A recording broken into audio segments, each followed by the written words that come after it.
Hey, it's Travis. I wanted to take this moment to discuss our sponsor, BetterHelp. I used to think talking to a therapist was a sign of weakness until I started talking to one. It has really helped me limit the negative chatter that can infiltrate my brain. Therapy has helped me become a more insightful person, father, and husband. That's why I'm excited to tell you about BetterHelp. Their online platform makes finding a therapist incredibly easy.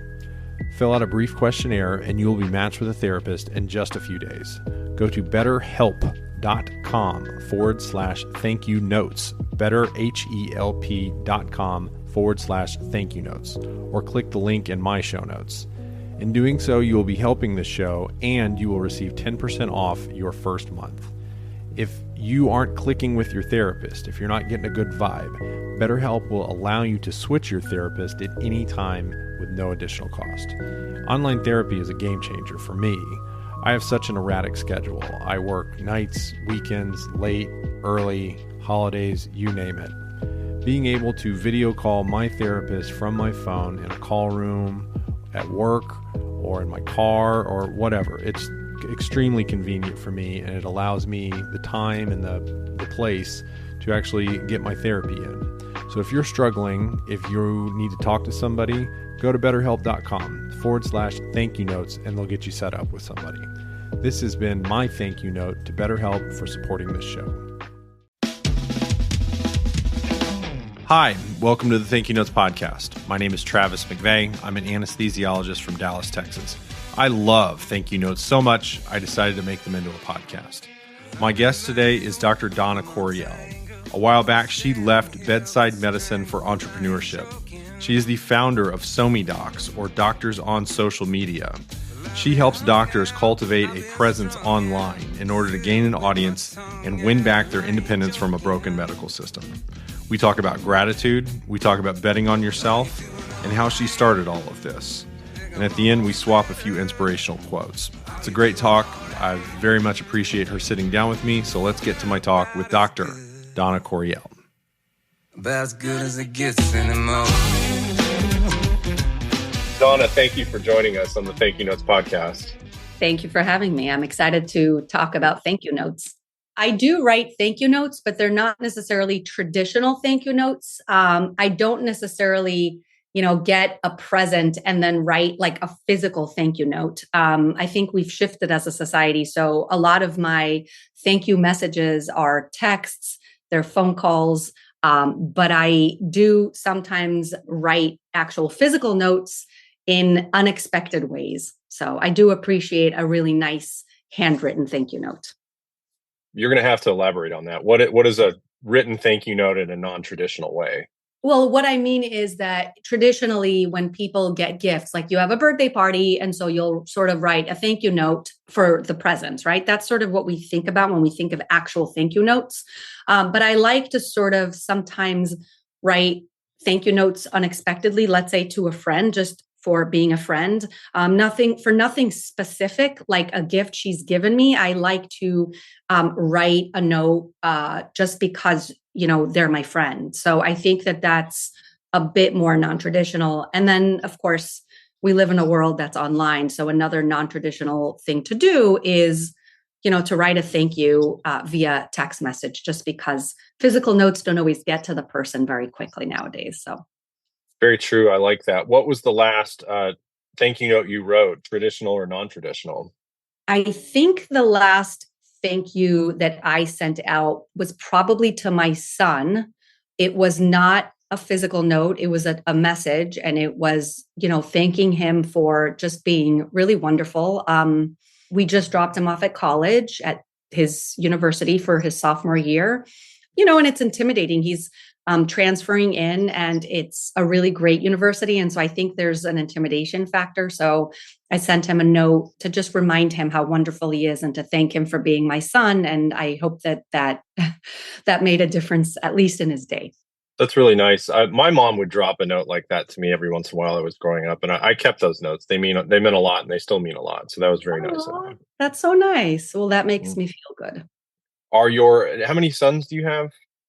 So I have 3 sons. 3 sons. Are they thank you note writers?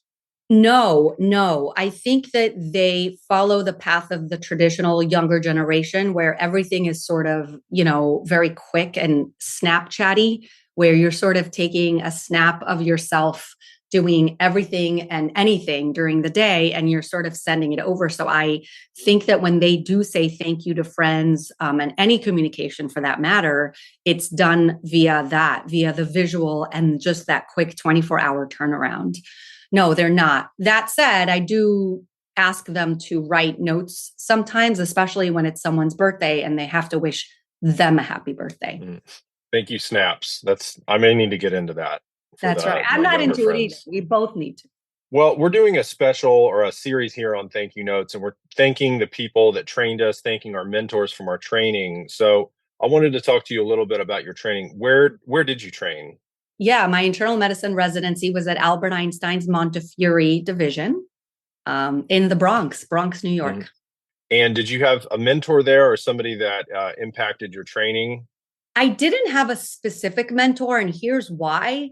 My residency is sort of a blur because I became pregnant when I was an intern. My husband and I became pregnant and had my child when I was still an intern. So it really was sort of a blur. And I don't think that I had a traditional residency, at least from that sense, because I was juggling not only the sleepless nights and all of the really busy hours, but I was also juggling how to take care of a baby and, how do I get it done and being woken up in hours where I should be sleeping, et cetera. Mm-hmm. But there is one person that stands out to me from residency.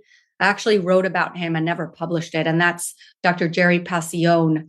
He was the lead of what was called Firm 3. The residency program was split up into 3 firms. I'm not sure that they still do that, but Firm 3 was sort of like the social medicine firm. And Dr. Jerry Passione was known as just being a very passionate man who could be a bit intimidating during the rounds, especially when you presented. But I actually thank him. And that was what I wrote, is a thank you note for helping me learn how to present better. He was a stickler for doing it the right way, putting the words in the right place, and really getting to the point when you present. And I do think that it's relevant even to today, where I'm now non-clinical and non-traditional, and I'm pitching my entrepreneurial venture. I always have him in the back of my head, with his little comments on how it should be done better. Yeah, I read notes now in my own practice, and people don't know how to present patients and don't know how to write the notes, and they're not pointing you towards their diagnosis. It's just kind of a word salad explosion, throw everything against the wall. And that really is an art form. And I was thankful for the people that took a interest in teaching people how to do that. Yeah, me too. And, some of that is probably the result of the EMR system, which sort of almost dictates to us what we are going to say. And so there's pluses and minuses to that. Obviously, the pluses is that it can really help you to structure your presentation, and it can help you to lead you exactly in how to write, much as AI does. But the negative is that there's no sort of passion and there's no hand touch put into it. And we have lost the art of presenting. I really love the art of presenting. And that was part of presenting that was probably one of the most challenging things, but also one of the most rewarding things, because you see that when you communicate well, it's just so much easier to come up with a diagnosis. Absolutely. Let's get into your story. We talked about your residency, and then you got out and went into practice. Tell us about your first job. My first job straight out of residency was working for the World Trade Center Monitoring and Treatment Program, which treats the first responders at 9/11 that have medical sequelae. That includes, all kinds of ear, nose, and throat issues and gastrointestinal issues and mental health issues. And it was at Mount Sinai in New York City. So I was commuting from where we were living at that time, which is Riverdale in the Bronx. Yeah. And it was a great job that I stayed at for 5 years before I actually made my first transition when I became pregnant with my 3rd child and decided to take a hiatus from medicine. Mm-hmm. what prompted you to start looking for like the side hustle or the social media docs? What was the inciting event? Right. So the inciting event was taking that first step away when I took my pregnancy leave with my third child, when I gave birth to him. Initially, I took the time off. I decided I wanted to focus on being a mom. I decided that I actually wanted to bond with my other children because I felt like I wasn't the best mom that I could be because I was so focused on becoming a physician and doing that really arduous path and the journey that you're familiar with. But it turned out that I was the same mom in the beginning and at the end of that leave because you're just a good mom, regardless of if you're working or not working. But what did happen was that I did a lot of self-discoveries and self-exploration and came out really passionate about learning more that was non-medical. I realized during my time away that there was so much more to life that I just hadn't paid attention to because we're just following this really straight, narrow path, and you're not really allowed, or you don't really allow yourself to deviate. And so letting myself have that freedom and actually cutting ties with medicine temporarily allowed me to have that freedom, that exploration that really made me more into the creative human that I appreciate being today. And so you took these lessons, and then it was your first thought to do the social media, the marketing for doctors, or how did you go from there to there? Yeah. So I began just exploring things that I guess non-medical people sometimes take for granted, things like cooking and baking and designing and even entertaining, making friends, entertaining friends. And I loved it. It just made me feel so creative, and I could really express myself in ways that I just hadn't before. And then eventually it turned into writing and into blogging. Blogging specifically, I took up because it just seemed like such a cool way to express myself. And I also saw that so many people were doing it in this country and doctors weren't. So it intrigued me just how much doctors could maybe fit into this expressive medium. And it turns out I really enjoyed it. And so that sort of led me into social media. I wanted to write more. I wanted to write a book.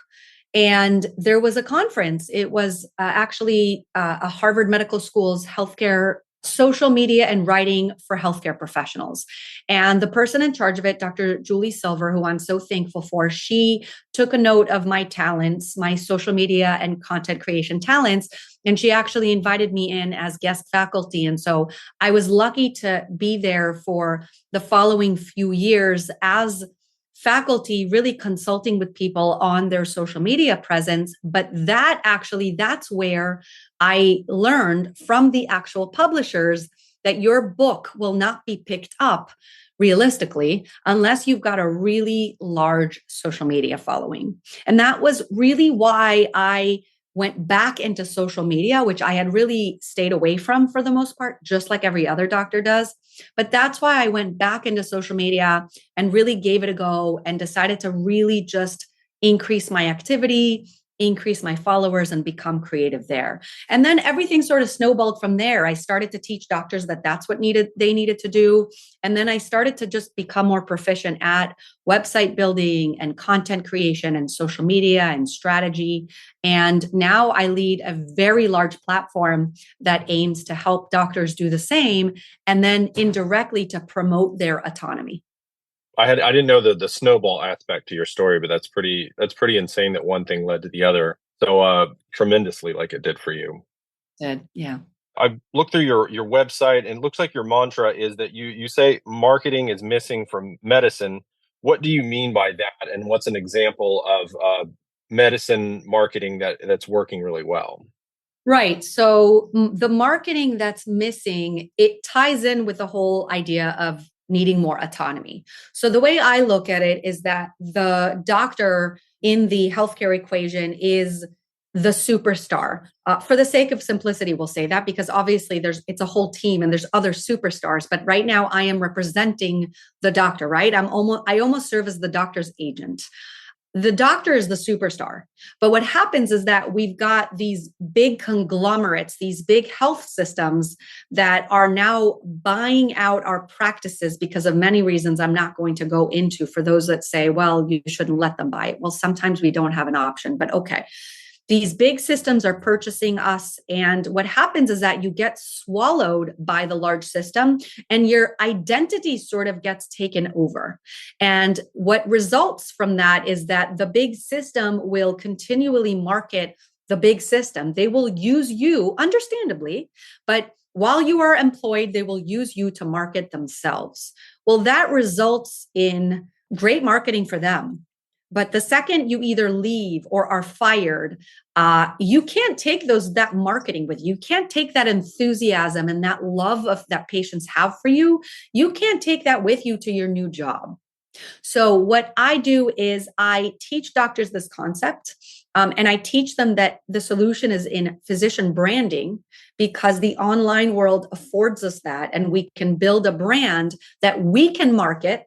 Right. So now we're marketing ourselves, and it actually indirectly markets the hospital. So they should be happy that you're doing it. And of course, everything needs to be done legally. And then the second you either leave or they fire you, those fans will follow you no matter where you are, because it's the online world. I actually just had a discussion that I posted on SoMeDocs on doctorsonsocialmedia.com with Dr. Ashley Saucier. And I'm sorry, I'm mispronouncing her name, but she tells her story about being wrongfully fired. She's an pediatric ER doctor, and she was wrongfully fired. And now she's sort of left going, well, now what? And that's what branding can afford us, is that you can now, when you're fired, you can do so many new things and your identity remains yours. All of the people that have followed you until then can follow you no matter what you do next. So she's kind of exploring the idea of becoming a coach for families, because she's been doing it for a while, and she's written a bunch of books that are now featured in our book section. But branding has afforded her the ability to do exactly what the publisher said at Harvard Medical School, which is to build an audience. And then once you have that audience, you really can birth anything, any entrepreneurial venture, any, nonprofit or whatever it is that you want to do. You hear so many stories nowadays about hospitals or big health systems wrongfully firing physicians. And those people just become, oh, that's the guy that got fired. That's the lady that got fired. But with your strategy, you are not the person that got fired. You're the person that, hey, I've got this platform and I'm showing, I advocate for patients. This is my platform for this, and you can take that anywhere you go. So that's incredible. And I applaud you for doing that. So let's talk about SoMeDocs. Like, what's the elevator pitch for SoMeDocs? Why should a physician sign up with you? Right. So a physician should sign up with us because if you practice in the States and you have an NPI number, it's really a no-brainer. We have a free membership option.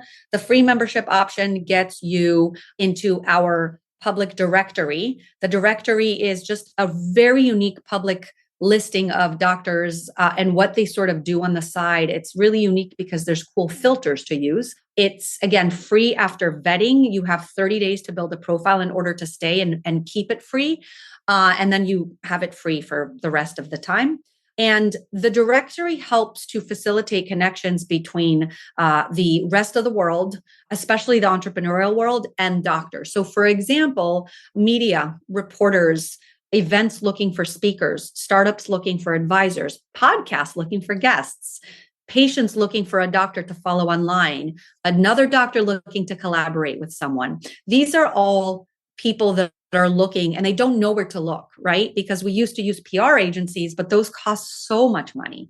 Now I basically take out the middleman and I say, hey, these are the experts in healthcare. They've been vetted. They're medical doctors, dentists, podiatrists. It says exactly what you are with your degree. And now reporters don't have to wonder whether you're an expert. So I've had, the Wall Street Journal use it just the other day, a reporter from there. And I have a company that reached out and is telling me that they've hired a bunch of advisors thanks to the directory. But that's just one of the things that we do. The goal, like I said, is to promote autonomy. So what we do is I've built tools that a doctor can use to, first of all, brainstorm through their own brand. What should I build in terms of my brand? Well, come on in and let's talk. And then additionally, I've built tools to help you actually be amplified. So we have a magazine. So we have that directory. We have directories that showcase beyond exam rooms. So doctors' podcasts, doctors as speakers, doctors as coaches, doctor books and blogs, communities. And the point is to organize it very much like a beautiful library where someone from the outside can publicly come to the site and just pick a book that a doctor's written and even use the filters for what they need. So if a family wants a book for families, they could just click the families filter and those books come up. And then furthermore, we actually market. So we will market every page that's published on our site. So if there's a magazine, for the articles in our magazine, we publish and circulate those articles on our social media platforms. So that has well over 40,000 followers, and we have an email list. And so doctors that are coming on are really using it, and they're growing their own brands by our circulating them. Even though we're not their specific marketing agency, we're sort of a collective solution for the doctors of today. And then there's our network, which is a paid membership for the doctors that sort of want more than that. And we get to really sort of get to know one another. We have pods on social media platforms to help us increase our reach and get to know one another, give ourselves advice. We have networking sessions and an incubator, et cetera, et cetera. Wow. So it's the one-stop shop for the doc looking for a creative outlet. Absolutely. And we also have Facebook communities.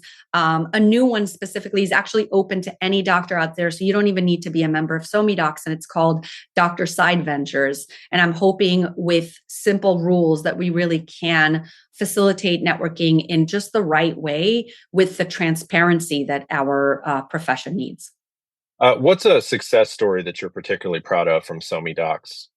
I have many. I mean, I can think of Robert Saul that just got a paper published on the New York Times. I can think of Dr. Susan Baumgardel, who just published a book. I can think of so many of the podcasters that have built collaborations with people through SoMe Docs and have basically reciprocated visibility. But there's others. There's, Cara Wada, who is not only building her own conferences, but actually, thanks to the directory, got an advising position in a startup.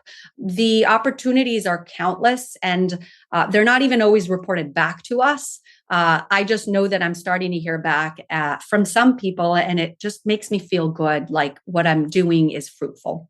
All right, I'm going to get to my thank you note to you, Donna. And it goes like this. It says, Dear Donna, thank you for your life of service to helping fellow physicians. I know it must have been difficult for you to leave bedside medicine, but through your example and assistance, you are helping physicians to practice both medicine and their side hustles on their terms, rather than having them dictated to them. There's a great awakening happening in medicine, and you're at the forefront. Thanks for coming on, Travis. Oh, that is so sweet. Thank you so much. I really appreciate that.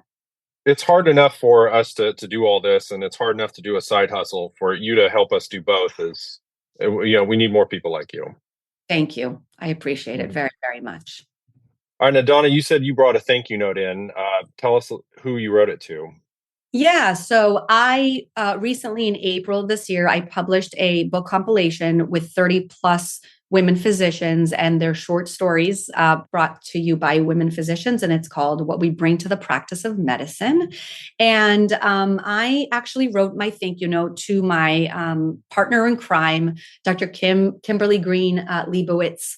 And I want to also thank every woman physician out there who has contributed to the book and to the promotion of this book. But here's what I wrote to Kim. Dear Kim, they say it takes two to tango. In our case, it certainly did. Because as much as I wanted to piece together our compilation, nothing would have likely come to fruition if I hadn't gotten on the phone with you that one random evening many years ago. I remember it to this day. I told you how emotional I had gotten reading your story, and you asked me lots of questions I just didn't know. And then, yada, yada, yada, which of course doesn't accurately reflect the countless man hours poured into the creation of our book. We had ourselves a baby, a book. Looking back now, I'm so glad that you hopped along on this book project. I not only gained a Superwoman co-author, I gained a friend. Here's to more tango. Here's to success. So that's my thank you note to Kim. But I also thank you. Shout out to Kim. Yeah. Shout out to her, ER doctor from Westchester. And also just now that, I'm doing it off the cuff, thank you to you for building such a creative podcast and for inviting me on. Of course. It's been an honor talking to you. All right. I have one last question. You said that on your site that you love inspirational anythings. What is your favorite inspirational quote? Oh, that's a hard one because I have to literally quote it the right way, because I'm thinking of the quote by Albert Einstein, which I can't reproduce word for word, but I could just give the gist, and it really— Let's just paraphrase. Exactly. It's podcasting. It's dirty. Exactly. I love that. So the quote basically says that when you do something again and again and again, that's where you sort of don't see change. You have to really just do something a little different to make a difference. It's something to that degree, but it so speaks to what I'm doing now, because I believe there's just not enough innovation in healthcare. And the only way we can innovate is by actually forcing ourselves out of those traditional norms and doing something that we're not comfortable with. So Albert Einstein is the source of incredible quotes. I just can't think of it now off the cuff, but I'm going to memorize one from now on, just in case someone asks me in the future. I was actually going to swap quotes with you. And the one that I keep off the cuff is loyalty to petrified opinion never once broke a chain or freed a human soul and never will. Oh, I love that. That is so the same as what I'm saying, right? Mm-hmm. That's Mark Twain. I love it. And that's what I really want to see happen in medicine, is that we are so, we have such a sort of boxed way of thinking, and we're just a very herd mentality in general. I would like to see us kind of step out of the box and be a little bit more open-minded as to what we can bring into medicine and healthcare to just make it a more warm place to both practice in and come and get healed in. I think there's an epidemic of, well, this is the way we've always done it, and I had to go through it, so you have to go through it.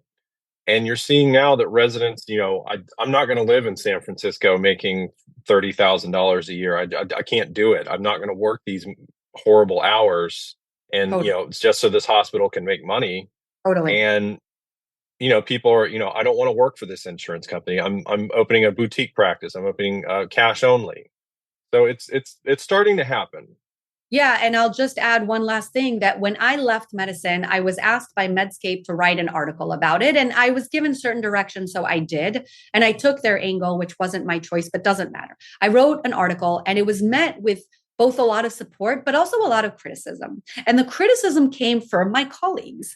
And I remember at the time, I was much more sensitive than I am today. And I really took it to heart, because in my heart, I was thinking, well, I'm leaving medicine because the system's broken.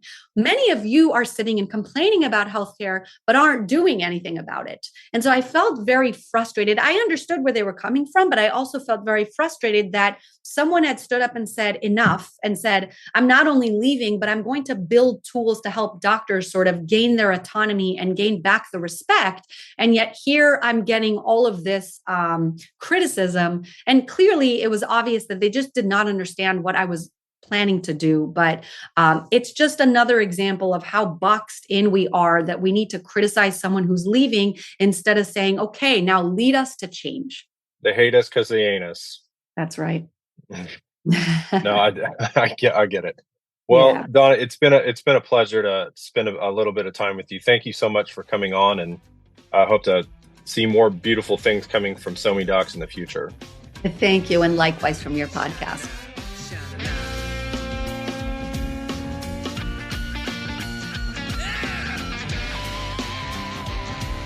Side note, I recorded this episode while I was on vacation. My Wi-Fi was really crummy, and I kept jumping in and out of the call, and it was laggy and delays, et cetera, et cetera.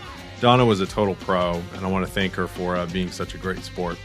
Check out SoMe Docs. There's a directory you can get in for free, like she said. I've been in there. I've been meeting some nice people, and some of whom will be on the podcast in the future. Also follow Donna on Instagram and LinkedIn. She's huge on LinkedIn. She's always posting stuff, and it gets a lot of attention. Links to all of that will be in the show notes. Please like, rate, and review this show and get the word out. Write some thank you notes, and we'll see you next time. Thanks for joining me.